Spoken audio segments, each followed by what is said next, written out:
오늘 본문 마태복음 14장은 세례 요한의 죽음, 오병이어 기적, 그리고 물 위를 걸으심이 주요 내용입니다. 오늘 본문 앞부분은 세례 요한의 죽음과 장사에 관한 이야기입니다. 1절을 보면 분봉왕 헤롯이 예수님의 소문을 듣고 세례 요한이 죽은 자 가운데서 살아났다고 말합니다. 오늘 본문에 언급된 분봉왕은 4분의 1의 영토를 다스리는 왕이란 뜻입니다. 그래서 분봉왕은 전체 나라를 다스리는 왕보다는 낮은 지위일 수밖에 없습니다. 분봉왕 헤롯은 헤롯 안티파스인데 마태복음 2장에서 언급된 헤롯 대왕의 아들입니다. 그런데 이 헤롯 안티파스가 그의 이복 동생이었던 헤롯 빌립의 아내 헤로디아의 일로 세례 요한을 옥에 가두었습니다. 4절은 이복 동생 헤롯 빌립의 아내 헤로디아를 취하여 재혼한 것을 두고 세례 요한이 비판했다고 알려줍니다. 그래서 헤롯이 요한을 죽이려 하였다고 합니다. 어느 날 헤롯의 생일이 되었고 그 생일 잔치에서 헤로디아의 딸이 춤을 추어 헤롯을 무척 기쁘게 했습니다. 기분이 좋아진 헤롯은 헤로디아의 딸에게 무엇이든지 달라는 대로 주겠다고 약속을 합니다. 이때 헤로디아의 딸은 자신의 엄마가 시키는 대로 세례 요한의 목을 잘라 그 머리를 소반에 얹어 이 자리에서 자신에게 달라고 요구합니다. 9절을 보면 헤롯이 근심했다고 알려줍니다.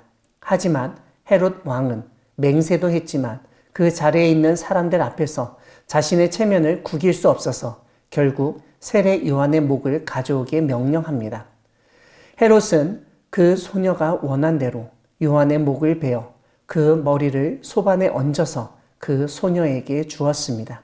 그 소녀는 자신의 어머니에게 가져갔다고 합니다.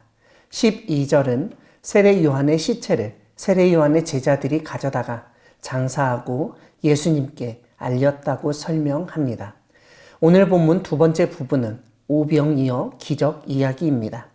5개의 떡과 2마리의 물고기를 통하여 남자만 5,000명이 먹고 남는 기적이 오늘 본문의 중심 내용입니다.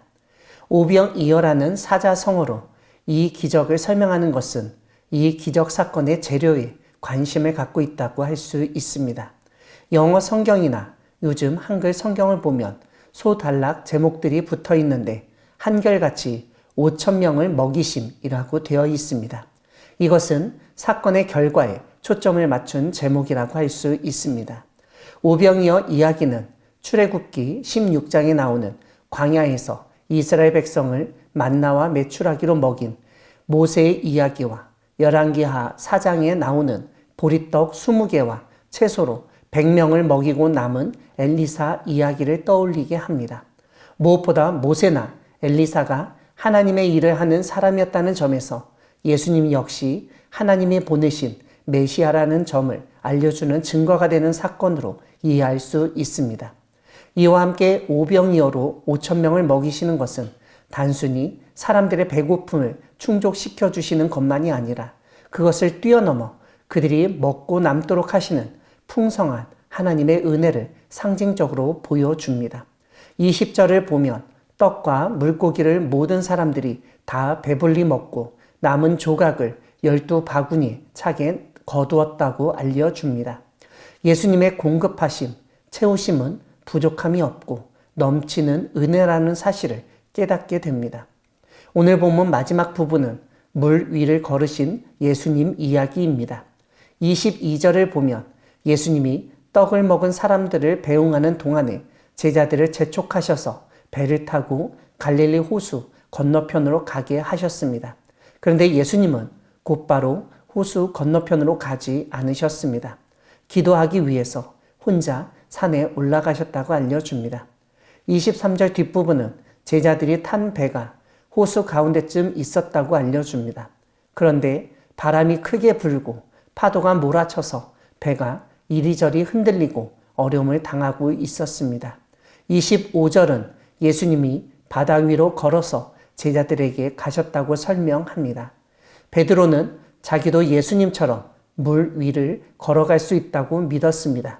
그래서 물 위를 걸어오라고 말씀하시면 순종하겠다고 말했습니다.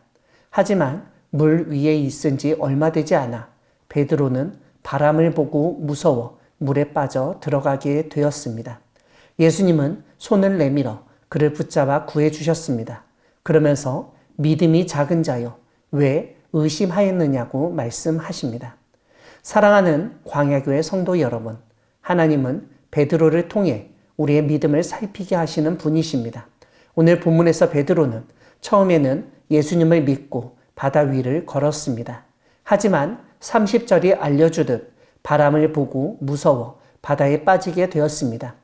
우리가 주님에 대한 믿음이 흔들릴 때, 주님 아닌 다른 것에 우리의 시선을 빼앗길 때 우리 역시 베드로처럼 위기에 빠지게 됩니다. 중요한 사실은 그렇게 위기 상황에서 다시 주님을 바라보고 주님의 도우심을 요청해야 한다는 점입니다. 베드로의 도움 요청, 구원을 간청한 것을 들으신 예수님은 손을 내밀어 베드로를 잡으시고 구해 주셨습니다. 우리가 위기에 빠졌을 때 우리를 구원해 주시는 예수님을 믿으시기 바랍니다. 우리가 이 험난한 세상 속에서 살아갈 때 우리 역시 세상 풍파로 인하여 흔들리고 고난을 당할 수 있습니다. 그때 오늘 본문처럼 고난당하는 우리를 구원해 주시고 물에 빠져 죽게 된 베드로를 구원해 주신 것처럼 우리도 구원해 주실 것입니다. 위기의 순간에 주님의 도우심을 요청하여 구원을 경험하는 우리 모두가 되기를 소망합니다. 아멘.